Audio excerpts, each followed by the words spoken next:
Not everyone knows what an orange beret does, or what they're capable of. Being able to transact adversarially without leaving an on-chain footprint. Some call us ghosts of the blockchain. No UTXO gets left behind. You have to be able to persevere, no matter what the transaction fee costs. Failure is not an option. You have to be able to listen to 21,000 hours of Bitcoin podcasts and still want to listen to more. There's no such thing as a day without adversarial Bitcoin transaction. Our way of life relies on an elite group of cypherpunks to able to get into a block, no matter the fees, and strategically exchange value for value. The U.S. Space Force protects our interests in places where jets, ships, and combat boots can't go. Orange Berets preserve our ability to leave our digital footprint in history and in time on the only blockchain that matters. Do you have what it takes to be a U.S. Space Force Orange Beret?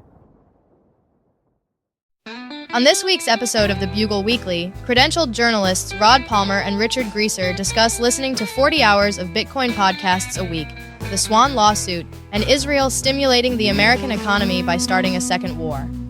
If you are driving while listening to this podcast, make sure to unbuckle your seatbelt and pour yourself a glass of whiskey. This is Kaylee Welch, and you are listening to the Bugle Weekly, the most thermodynamically sound podcast in the world. Yeah, welcome back to the Bugle Weekly. I'm Rod Palmer, here again with Dick Greaser. It's been a crazy week. Dick, what are you thinking about? How bullish are you feeling right now? Feeling pretty bullish. We're getting into here pretty close to Uptember. What was the name? October, right? October, and then Pumpvember. There you go. Yeah, September's been bullish, but it's usually a tough one. But everybody knows the bull market kicks off in October. So yeah, I mean, I think 2 trillion USDT is in play for sure. Absolutely. By the end of the year, honestly, the way things are going, the economy is really getting stimulus. They're getting stimulus in China, Middle East, Japan, Canada, Europe. It's an exciting time. Yeah, as we're recording this, Bitcoin is trading at 65,700 USDT. I don't think we're ever seeing 58K again. I feel like we're going to see 58K again this week, just because he said that. I think he cursed us. You're not bullish enough for almost in October. Well, I don't know. It seems like every time somebody tweets we'll never see this number again, we immediately go back down. So I feel like that's like not a positive way. But if you just make like really bullish price predictions, it just tends to go up. That's fair. But it's been kind of a crazy week. What are you thinking about? What has happened since we podcasted last? Well, I took my wife dress shopping. We have a family event that requires wearing nice stuff, and women can never wear the same thing twice to those types of events. So she needed a new dress, and I forgot my headphones, so I was unable to listen to Bitcoin podcasts, and so I spent around 6 to 8 hours, I can't remember specifically, dress shopping with my wife, where most of it I was not doing anything. Could have been listening to Bitcoin podcasts, and so that was it was an unfortunate mistake. And I know there's a lot of people out there that really struggle to get their 40 hours a week in, but you just need to look for opportunities like that in order to be able to get your hours in. And if I had done that, it would have been like almost half work day, 8 hours of Bitcoin podcast. Right. That is how a lot of people have learned to stay efficient, and how they have learned to put in the work necessary to afford to be able to pay taxes. Is you have to be more efficient with your time. Like everybody's the same 24 hours in a day, but if you can turn like babysitting your kids, church, going dress shopping with your wife, your commute, some meeting at work that's not interesting. If you can use that time to listen to Bitcoin podcasts instead, it's like you're putting in, especially if you listen at like 1.5 speed, you can get in more hours, more than 24 hours in a day. You could get, up to 36 to 42 hours of podcast in a day if you just are more efficient with your time. So, I don't know. Kind of considering our listeners' time, I wonder if we should start podcasting at 1.5 speed to help them achieve their goals a little bit quicker. Like, how much coffee? I think that is a mistake. I think the best Bitcoin podcasters, especially when they're podcasting, they don't think about the concept or the value of time. Like, why else would they be podcasting, right? If they just don't understand the value of time. But you don't want to understand the value of your listener's time, because that person they could be listening years, months in the future, in a different country, in a different era. The value of time, you don't want to try to predict the value of time for your listener in the future. You want to let them choose the value of their time and how much they listen to you and at what speed. If you are a good enough podcaster, they will want to consume more of their time listening to your insights. And so they'll have to turn it up to 1.5.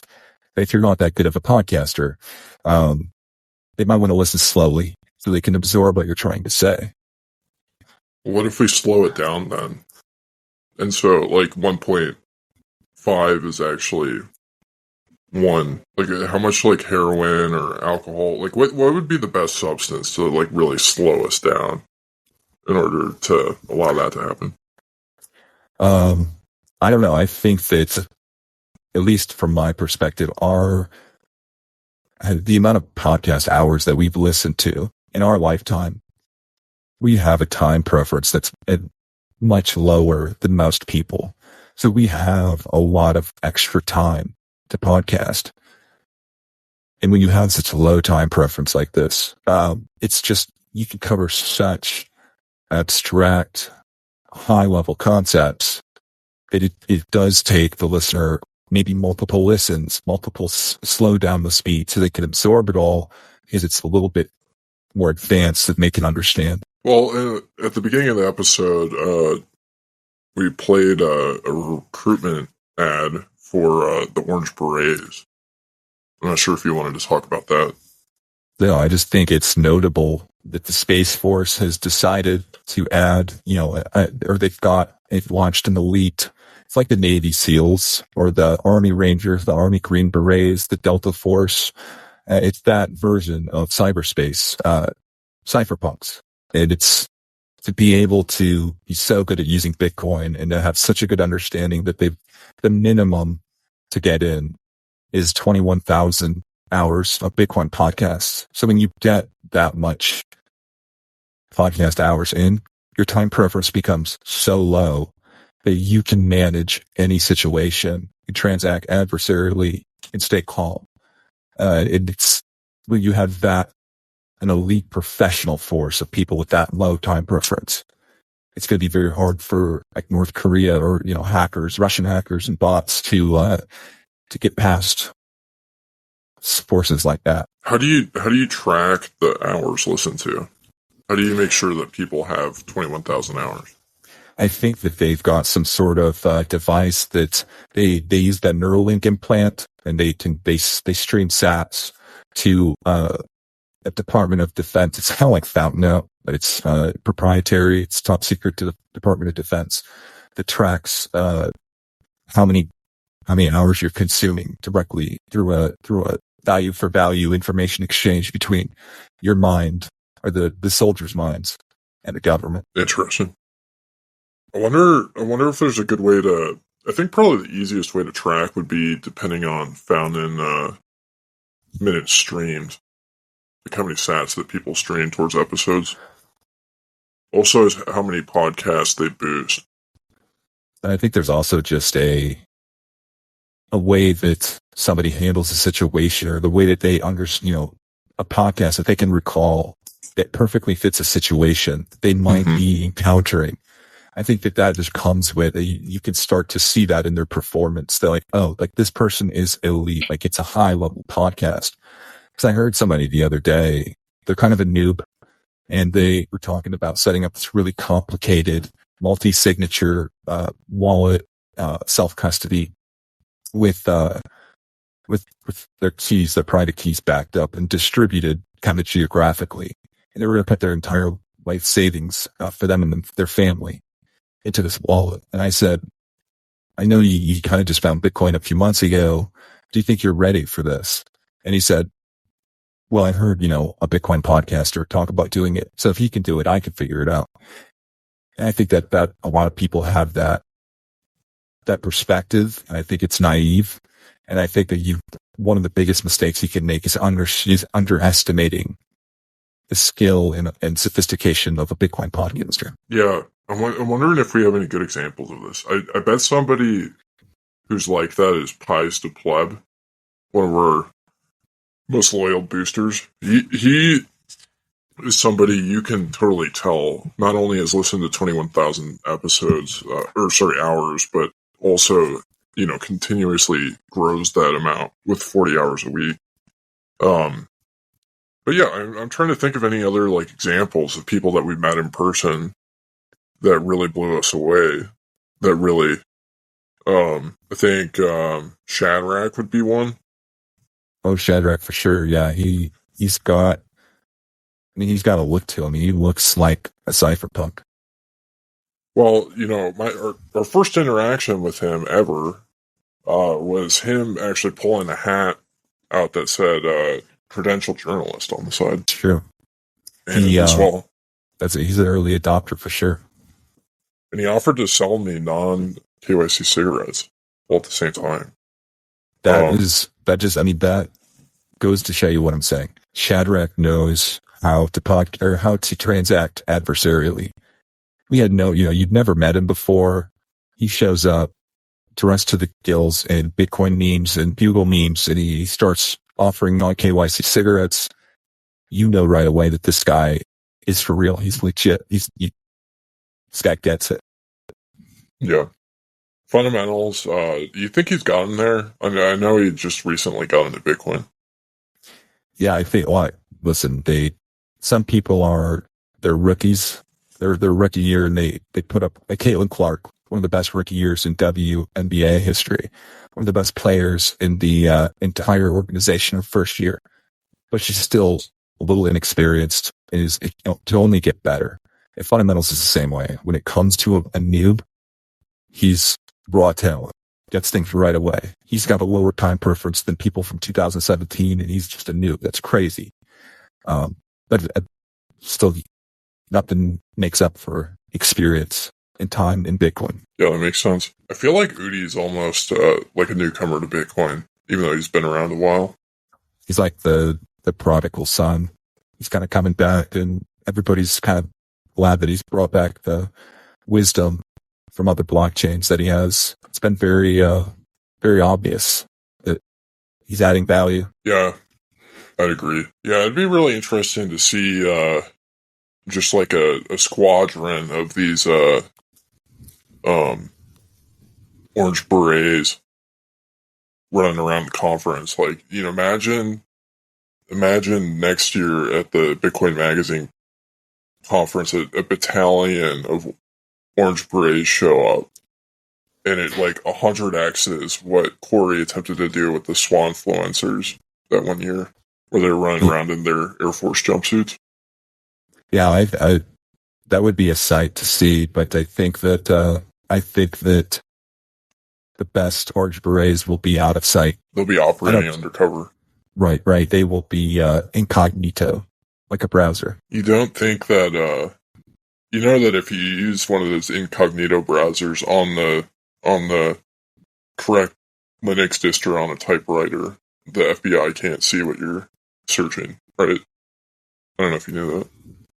Right, exactly. It's safe. If you want to be a cypherpunk, you got to use incognito mode. Sometimes it's all you can use, and it's all you need. Yeah.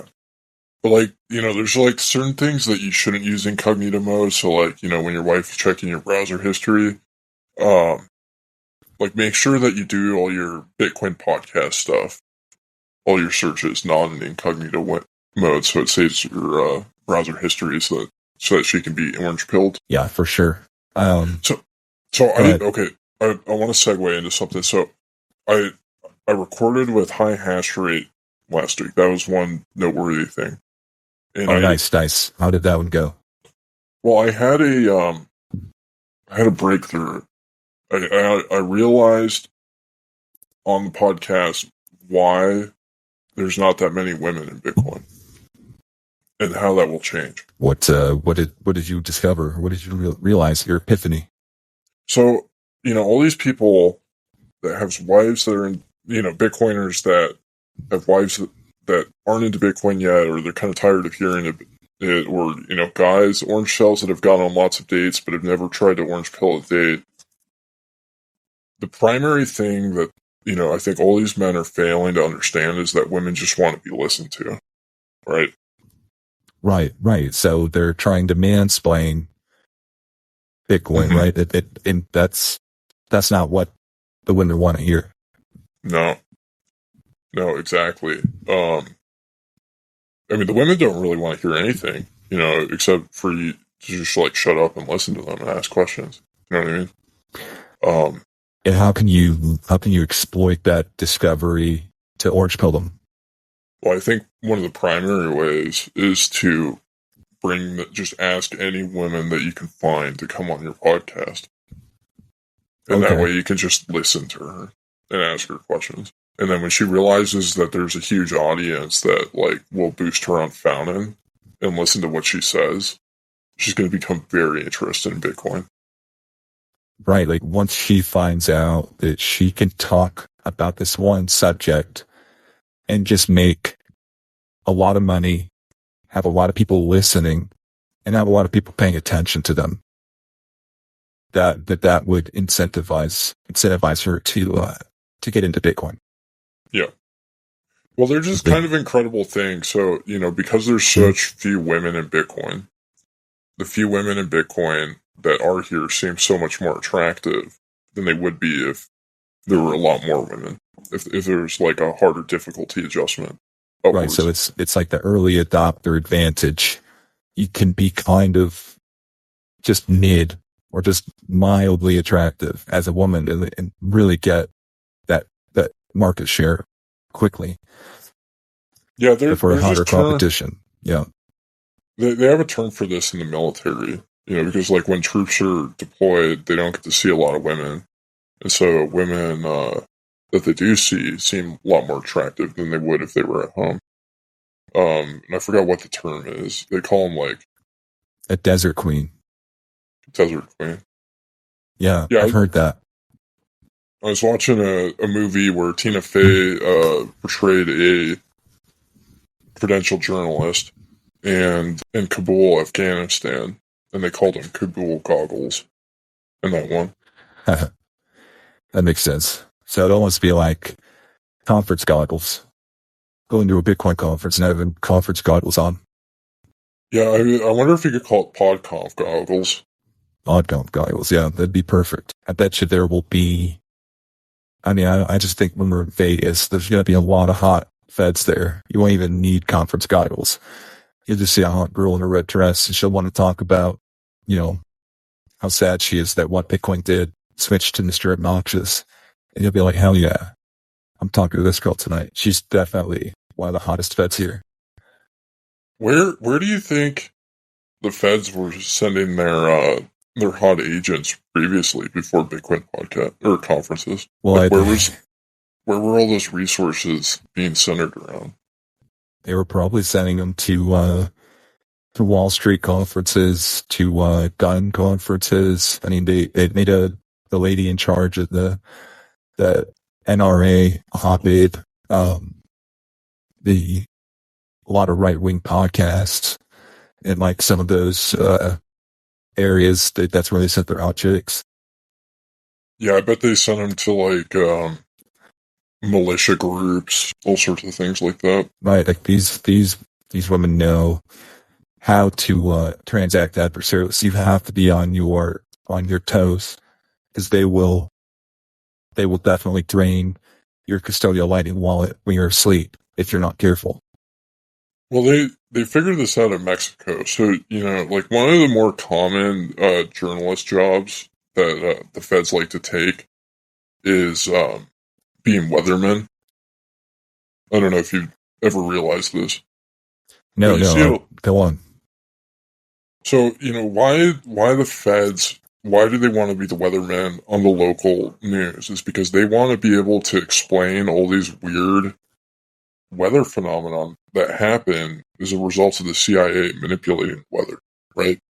Right. So they do this a lot in Mexico and all throughout the global south, where they have extremely hot weather reporters in tight dresses.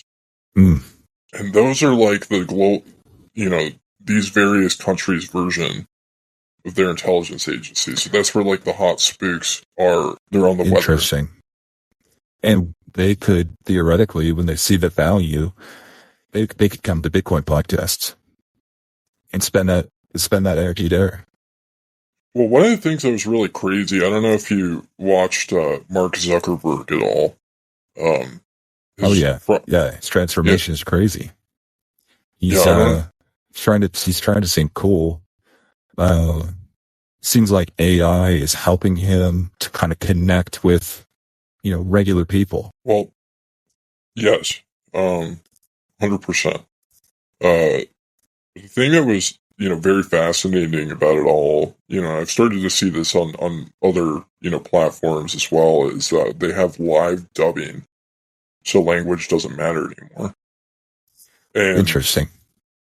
So what that means is the internet might all be connected in a way that it wasn't before, because language has been a big barrier on here.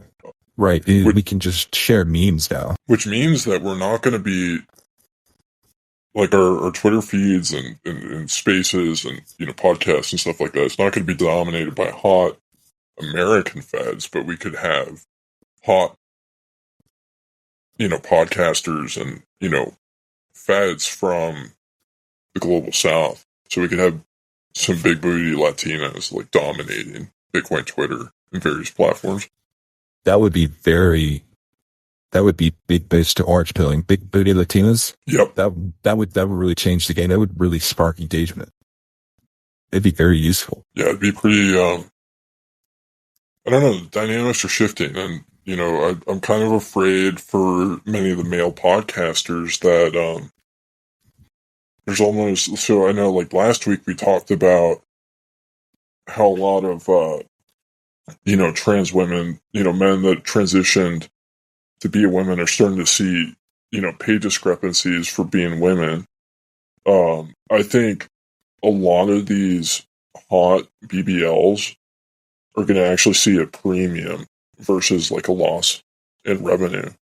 And that a lot of the male podcasters might turn around and have to transition to being women just to keep their audiences and revenue up. Wow, yeah. So it's like there'll be so many more. It'll drive SaaS wages down. It'll drive down the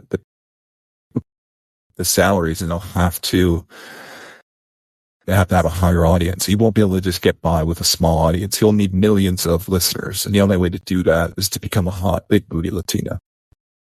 Well, and there's also the route. So, something that was very interesting that happened this week is Kaylee's rival, Haley Welch, the Hawk Tua girl. Right. She hinted at doing an interview with Michael Saylor, kind of hinting that she's going to be a Bitcoin podcaster. And I think you were telling me that currently she is like the third biggest podcaster in the world. Right. She's, I don't know about the world, but in the top 5, top 10, whatever rankings for US podcasts, she's right behind Tucker and Joe Rogan. She's number 3. She just recently surpassed Candace Owens, another hotbit. So she's up there. And if she makes the pivot to a Bitcoin podcast, it could be the first number 1 podcast in the world that would be a Bitcoin podcast. And it would be, a girl who did it. It won't be Pop, or it won't be, Peter McCormick. So, yeah, I mean, that's what's so crazy about it, is that she might be the biggest Bitcoin podcast ever. Not just currently, but she, overnight, theoretically could surpass all of Peter McCormick's listeners like total podcast listens in like a month. Right. But Overnight. he's done his whole overnight. career. Yeah. That's what that means. It's so we hope she read the Bitcoin Standard.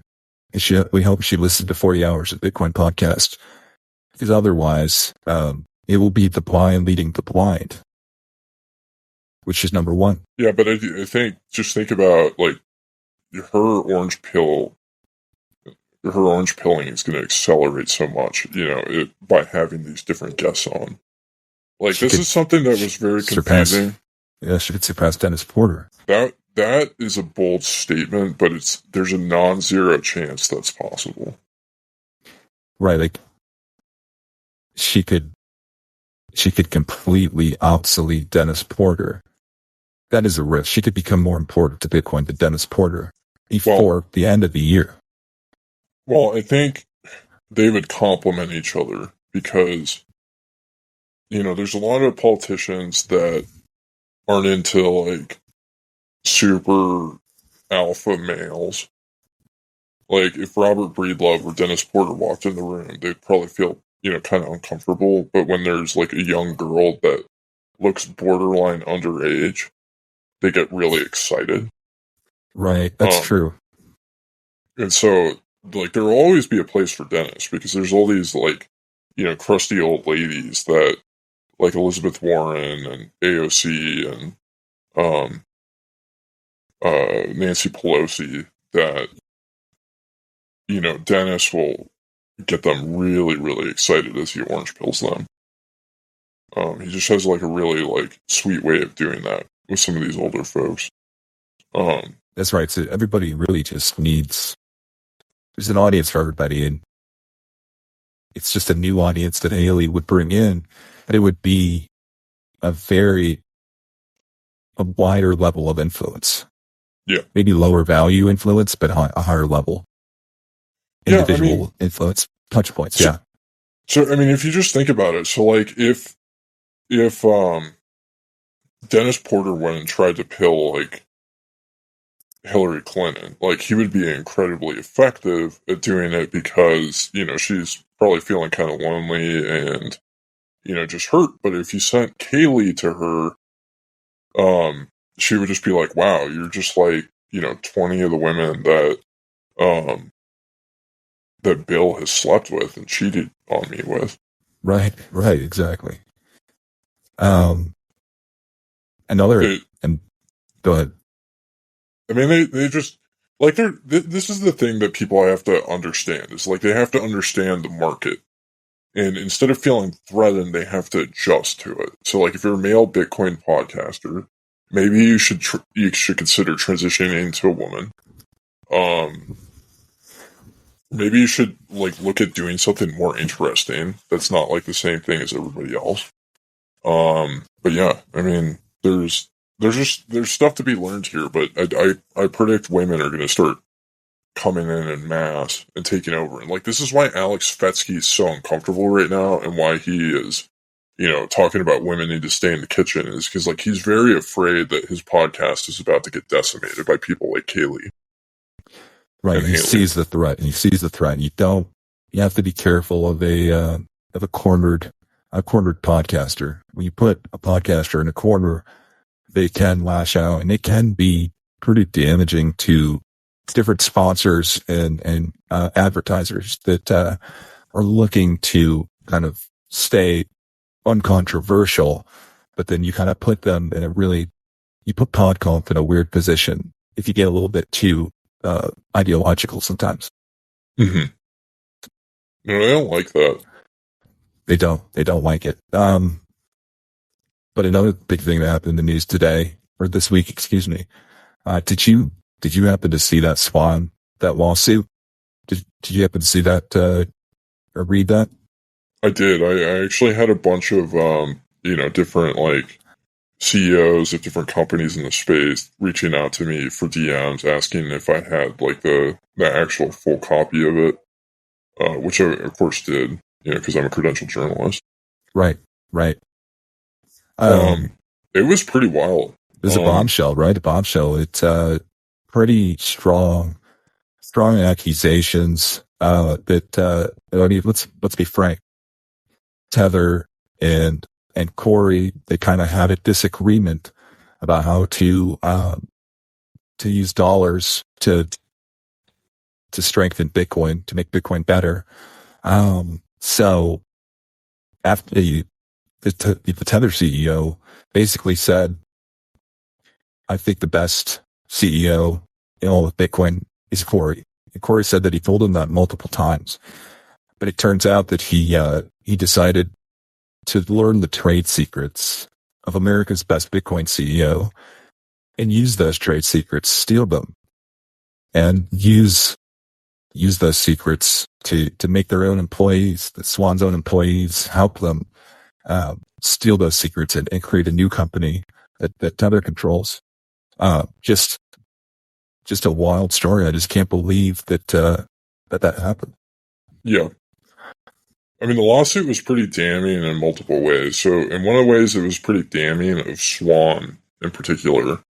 Right. It really suggested that their HR processes are not that great at doing due diligence on employees. Like, the Swan HR, it's a very powerful institution. Swan employees, are very restricted in what they can and can't say for whatever reason, such as they can't say or comment on whether Lynn Alden is hot or not because they're afraid that HR will, have some sort of retribution at doing something so innocuous. But yeah, I mean, if you go through the Swan employee handbook, like one of the core tenets of one of the attitudes you have to have while working there is that you're trying to do what's best for Bitcoin, right? Right.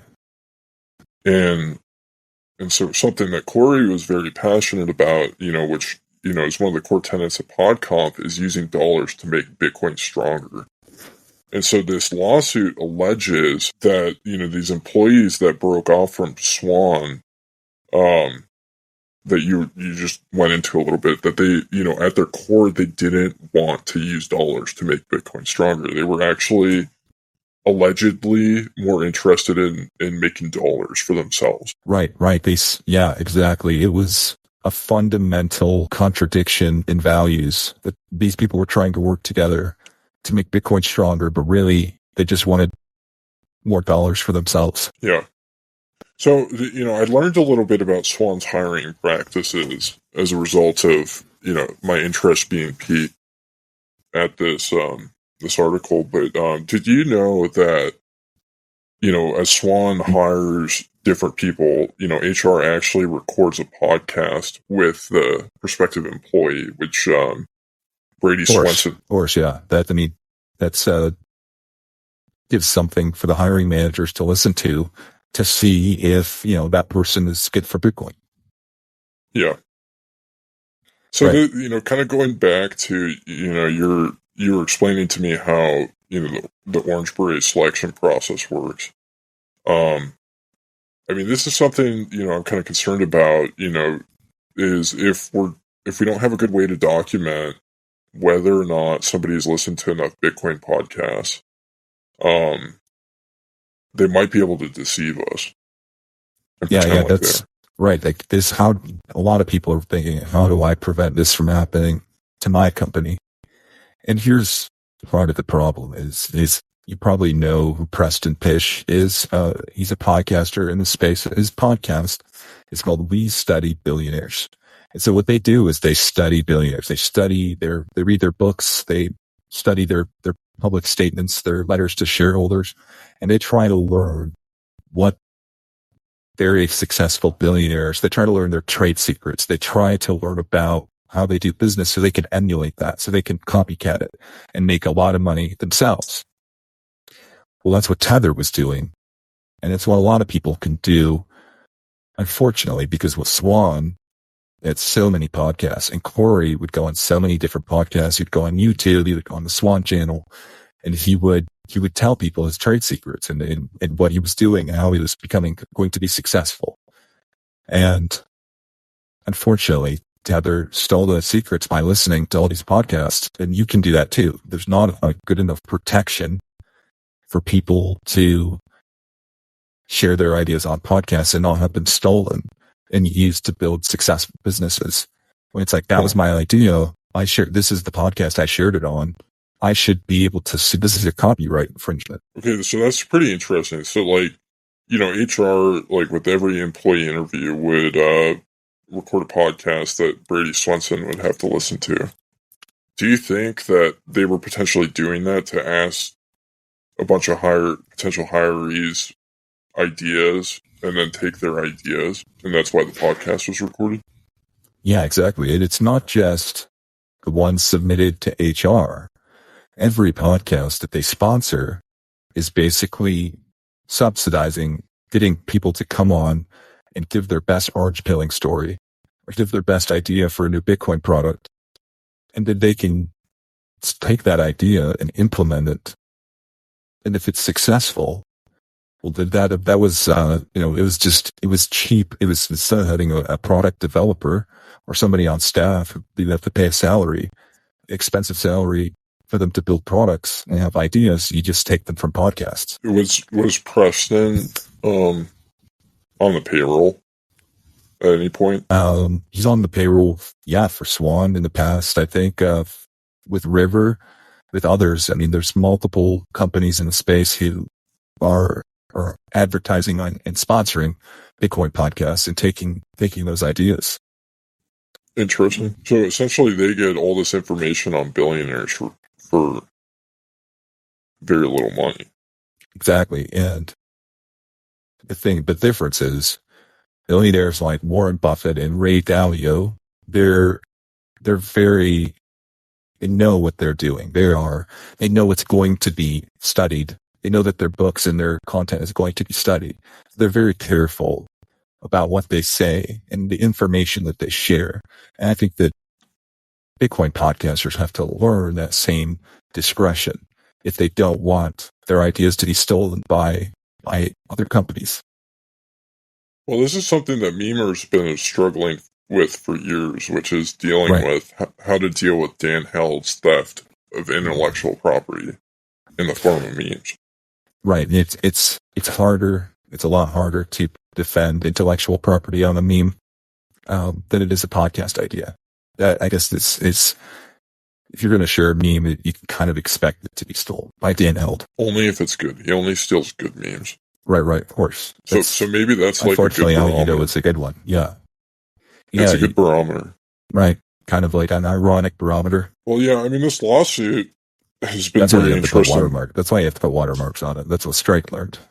Yeah. Well, this whole lawsuit has been really interesting, and it's been fascinating to watch everybody on Bitcoin Twitter become legal experts almost instantaneously. That's part of the rabbit hole is studying not just cryptography and economics, but also law and having, if you listen to enough Bitcoin law podcasts, I mean, that's the equivalent of a law degree in terms of education. Yeah, I don't know. I think if you follow Joe Carlosar, that's an education in and of itself. People in and around Bitcoin, they just need to listen to a lot of different podcasts. Right. So let's see. I need a calculator real quick. 24 times 7. So there's 168 hours in a week. And so, if you quit your job, you could do 40 hours of Bitcoin podcasts a week. You could do 40 hours of legal podcasts a week. Do 80 hours of podcasts. And, I mean, how long would it take you to become a credentialed lawyer doing that, you think? Just listening to legal podcasts like that? Well, let's see. What is law school semester credit hours? So you have to do 15 credit hours each semester, each 2 semesters per school year, 3 school years in law school. So that's 90 credit hours to become a lawyer. So that'd be 90 law podcasts that you have to listen to. So I have, I don't know why Fountain isn't doing this yet, but we all know that podcasts are like the primary vehicle of education. And something that's really important for education to like be shown or displayed is passing tests. Right. And So you should be able to take interactive tests through Nostr integrations on Fountain to prove that you've gained, you've learned the subject material that you've been listening to. Yeah, this would probably be the way that we push back against people that are just kind of like pretending to listen to podcasts. Like that Rafa guy that used to work at Swan. Exactly. Like this, it would be like, to become a lawyer, you have to take an exam, a licensing exam. And that's how people know that you have put in the proof of work and studied law for 90 hours in college. You know what listen to the 90 favorite- hour, no, you could take a test. You're a credentialed Bitcoin law lawyer. Well, that's one thing that, you have to, there's a type of person that is a good test writer. And what they do is they just like pick really like obscure and nitpicky things that are only mentioned on, or like in the lectures, just so that you can only pass it if you actually attend class. And I think we could do that with this. Oh yeah, that'd be the easiest one, where you could study, you could pull stuff out of the transcripts using AI and develop tests where it's like, if this wasn't worded as like, or signaled or flagged that this question would be on the test, then the person would fail. Or it wouldn't be on the exam. Yeah, I mean, I think there's so many ways to revolutionize credentialism, because I think Lightning solves this, right? Like one of the issues that a lot of young people are facing today is that their student loan payments are getting in the way of them paying taxes. I don't know if you've seen this at all in the news. Yeah, absolutely. It's one of the biggest impediments to the U.S. basically raising enough money to stimulate the economy.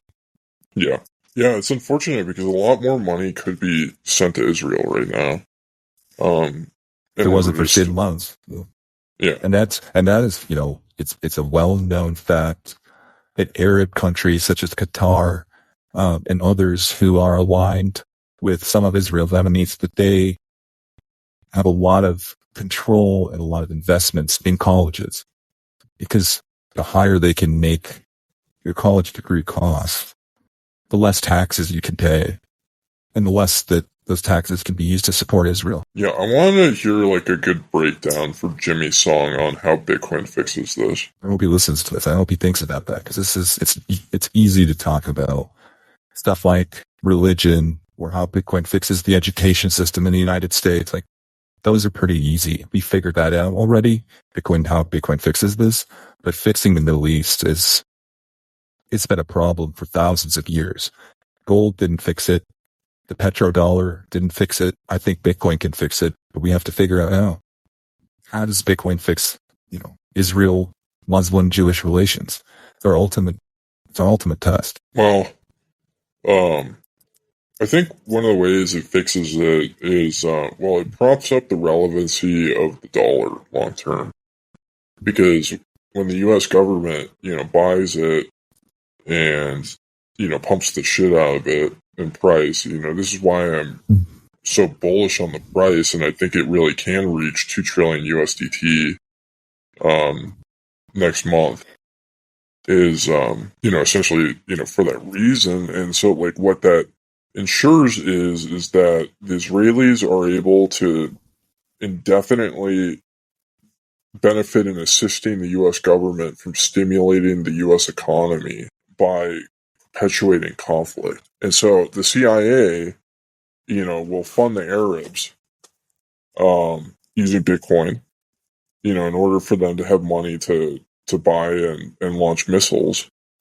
And then, using Tether in U.S. dollars, the U.S. government will buy missiles to send to Israel to shoot down the missiles that are And just what this ensures is just like a very vibrant U.S. economy where, some of the most valuable corporations like Halliburton and Raytheon and Lockheed Martin, just have infinite funding. And this is, good for people on all sides. Because even though, a lot of Arabs are going to get blown up by Israeli missiles, and, maybe some Jews will get blown up by Arab missiles,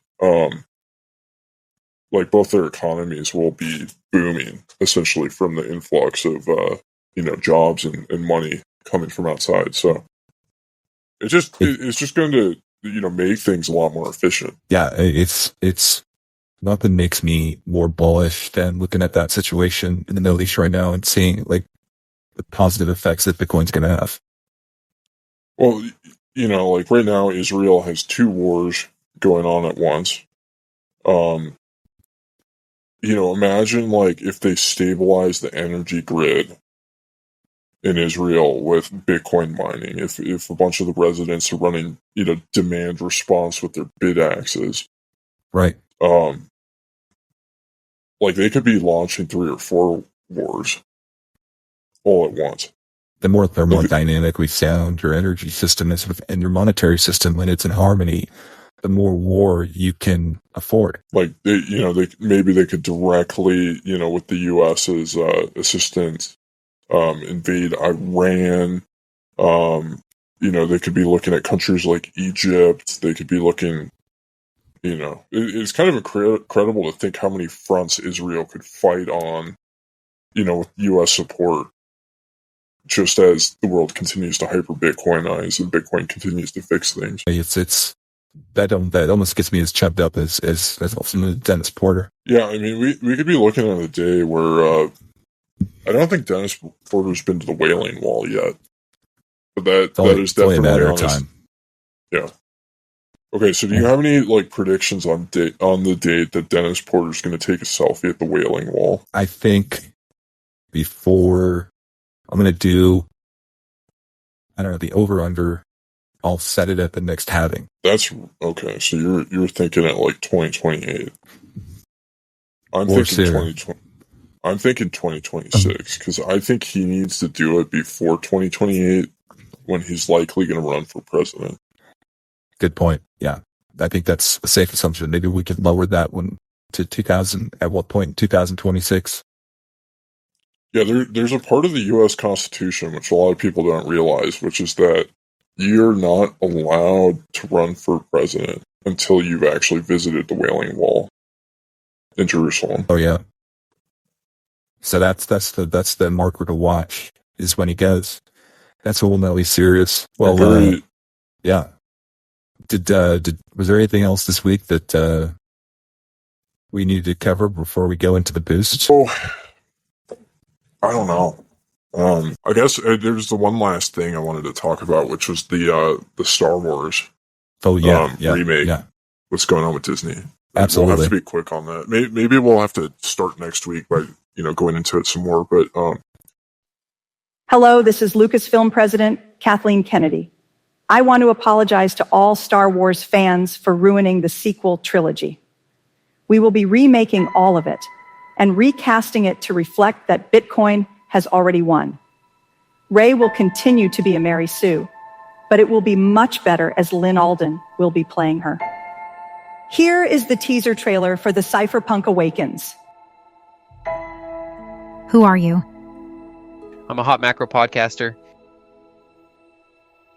I was raised to do one thing, but I've got nothing to fight for.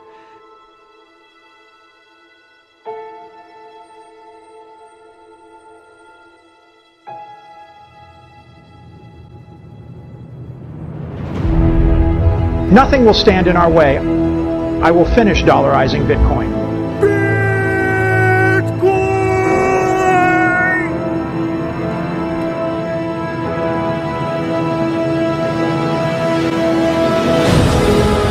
There are stories about what has happened. It's true. All of it.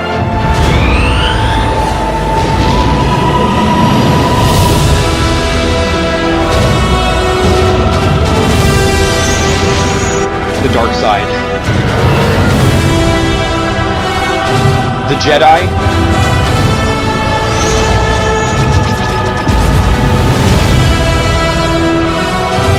They're real!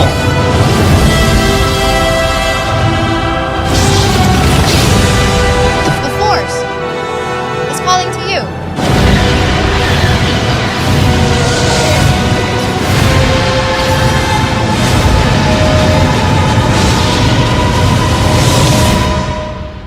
Just stream sats on Fountain.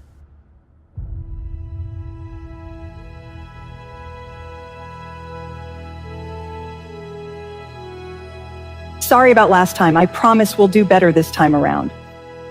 Yeah, so Lucasfilm and Star Wars, who makes Star Wars, who's owned by Disney, has apologized publicly for the last attempt at creating a Star Wars trilogy, failing miserably, and they understand the audience is very upset with them over it.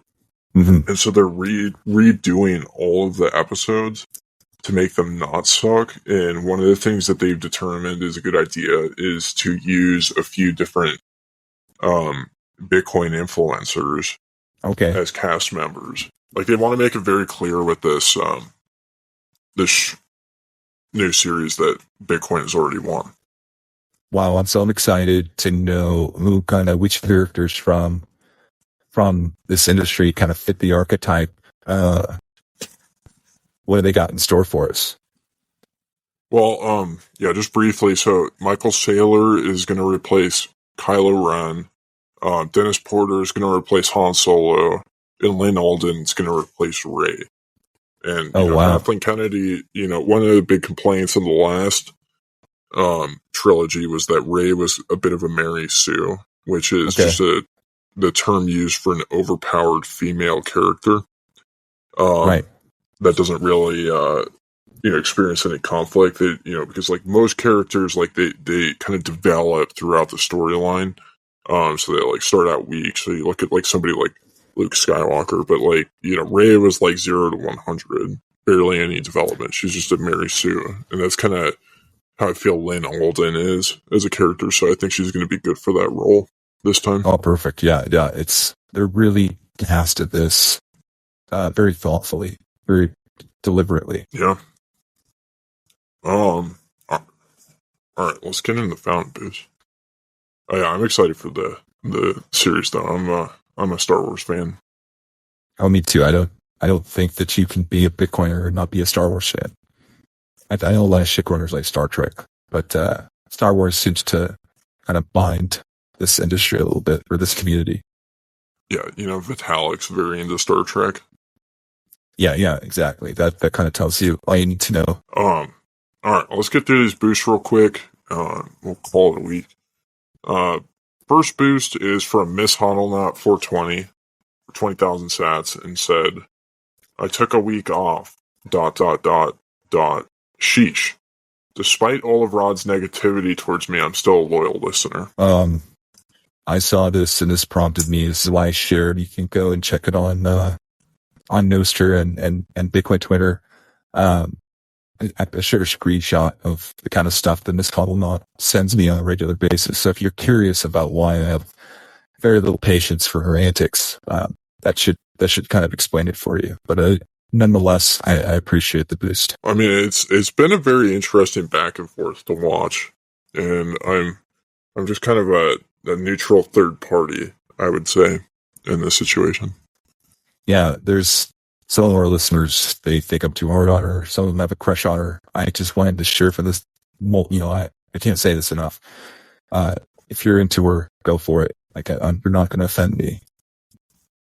No sloppy seconds. There's no sloppy seconds in Bitcoin. The Bitcoin community. It's just Satoshi brothers, kind of like Eskimo brothers. I don't know how I'd even get a hold of her. The only place I see her is on Fountain, and so I'm kind of curious how, when you got together with her in Nashville, how you communicated with her. Was it like over some sort of privacy app, or did you have to go back and forth on Fountain Boost?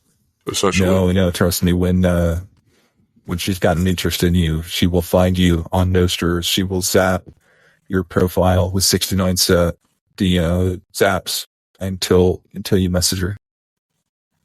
That's how it works out. Interesting. You could probably earn a lot of money doing that. Yeah, you will find out. Exactly. It's kind of like reverse prostitution. All right. Yeah, the next one, lost track, is that We All Eat. They love We All Eat. Friend of the show, 10,021 sats. He says, comply for NGU. Penny says breaking, big political things coming, and he's always right. It's a travesty what's happened to our beloved Bitcoin, I say. What say you, intellectual, credentialed journalists? Penis, you meant penis store, not pennies. Yeah, he says big political things coming, and I think when it comes to Dennis Porter, I listen because he is signal. Do you think he's suggesting that Dennis is going to run for president? I think he's hinting at that. Sometimes I can't tell how serious people are, but if he's bullish on it, so am I. Well, I'm not sure what he means by it's a travesty what's happened to our beloved Bitcoin. Maybe he's been reading some Whitney Webb. I know that could be true. If you're out there and you've been feeling sad and depressed, it's probably because you read Whitney Webb's and Mark Goodman's work. You know, where they have a different idea on whether Bitcoin is already won or not. I don't think they're bearish. No, exactly. It's easy to read somebody who's so bullish that it terrifies you and it makes you think they're bearish. And you have to understand that once you read their work through a bullish lens, you'll realize there's levels of bullishness you didn't even know were achievable. Well, I mean, if you listen to enough podcasts, you would know that, you know, as you're reading their work, you would just have to tell yourself almost like as a mantra that everything's good for Bitcoin over and over again. Exactly. And that'll kind of protect you from, you know, any... Exactly. Yeah, well, thank you for the boost. We all eat. All right. Orange Mart, 5,000 sats. Orange Mart is proud to provide a certified base safe space, trademark, for all our customers, a place where free speech thrives. Spicy memes are embraced, and being based is celebrated. Here we've got your back, no matter what. How bold your truth. Wow. You bullish or what on Orange Mart? I'm pretty bullish on Orange Mart. It's so bullish. These guys know how to make a good product. They know how to build a community. And it's just love hearing them take the ideas that we kind of share and running with them and building on. Sometimes it's bad when somebody steals your idea from a podcast and uses it. But I think that one of the things that we try to do is try to be that free signal. We want you to steal our ideas. We want you to build on our ideas. We want you to iterate. We want builders to listen to us. Yeah, I mean, think about how stupid it would be if you tried to, like, trademark reading the fountain boost. You say, like, you did some sort of restriction, like you patented the process. It's like, okay, I own this idea on how to produce a podcast. Right. I don't know how that get. Yeah, I don't know. This is what gets dangerous about having Bitcoiners become legal experts, you know? Because as soon as they become legal experts, they might get really litigious. That's true. I mean, look what happened with Spawn and Tether. You get to a certain level, and it kind of breaks down just like it does in the piano world. Yeah. I mean, maybe Corey's been listening to a little bit too many legal podcasts recently instead of, like, trying to track the new hires and determine whether they're on board with using dollars to make Bitcoin stronger. All right, so thank you, Orange Mart. One of the biggest supporters of the show. The next one's from Avile, 801 sats. Excellent recap of the creepy events in light of the recent escalation in the Middle East. I was Orange Pill and Muslim coworker. Would you recommend they stash a ledger inside a dreidel for their personal safety? Would I be compromising the safety of the smoke pit by doing so?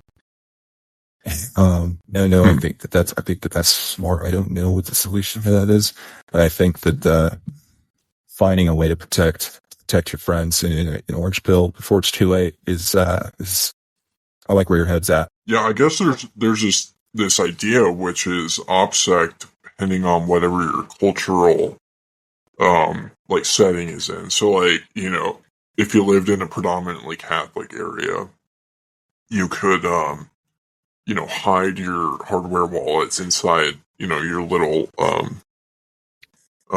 figurines of like Jesus or things like that. And I don't think Jesus should be offended because Right. you know, he was definitely orange pilled.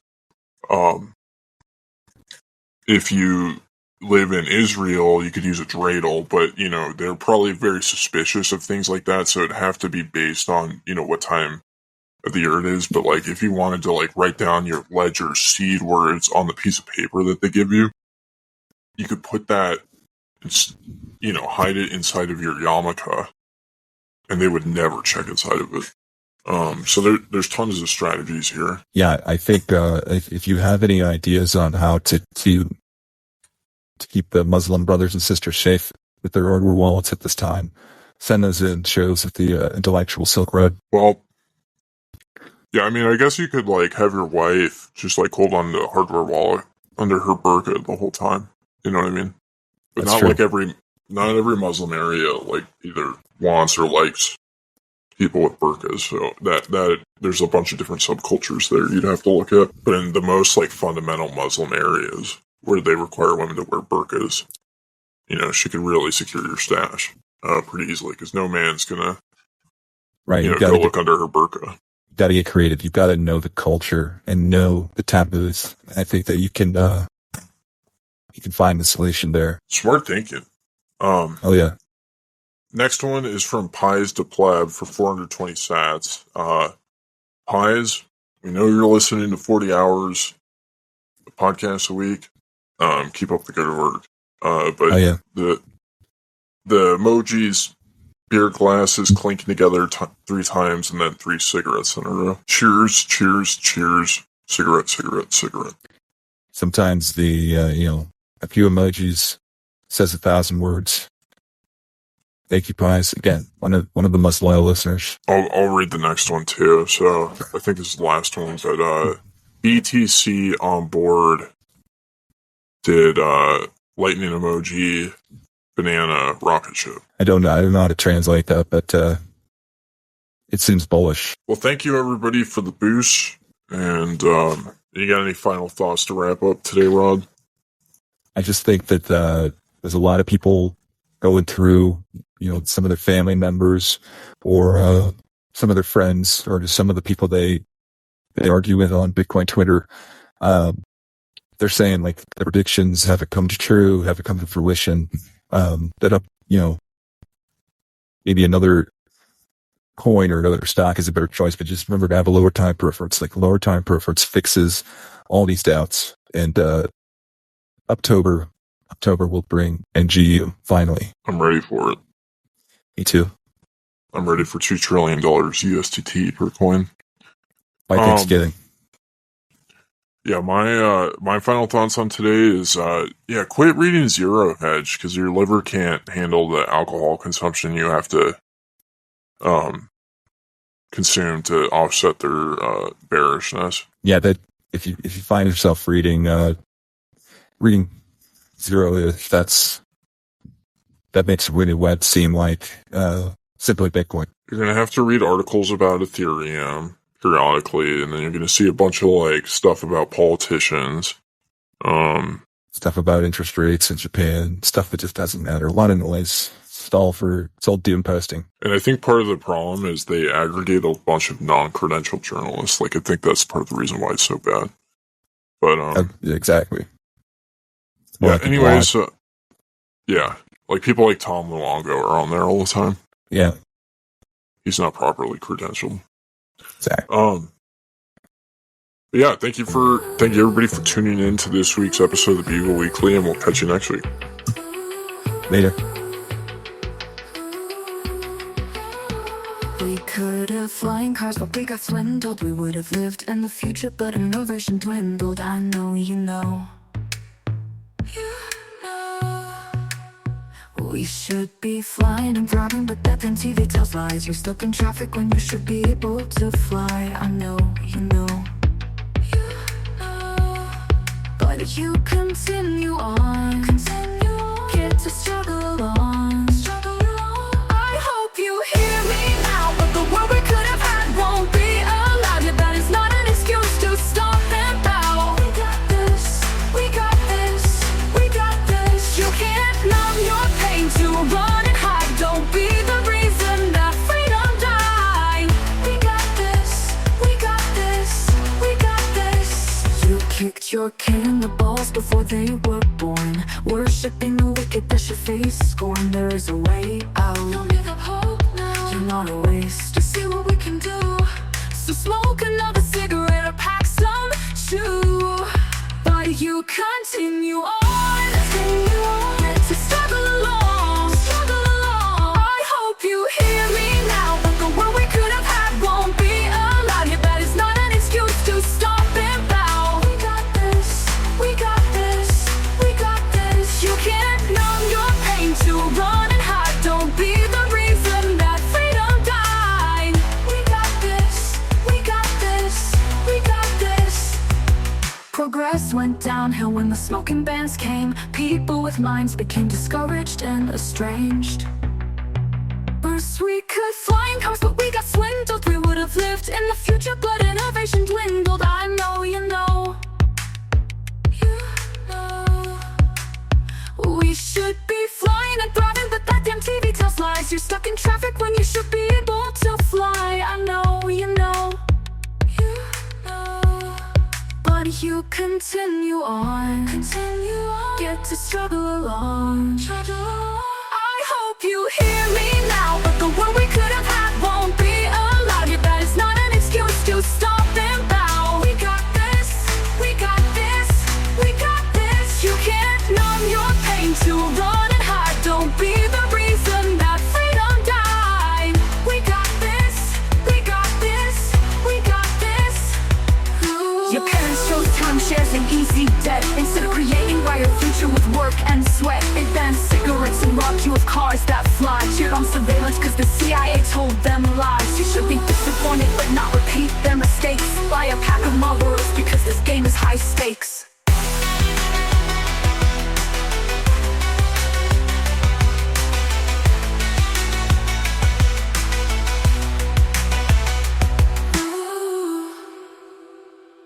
Thanks for tuning into this episode of the Bugle Weekly. We'll see you next week.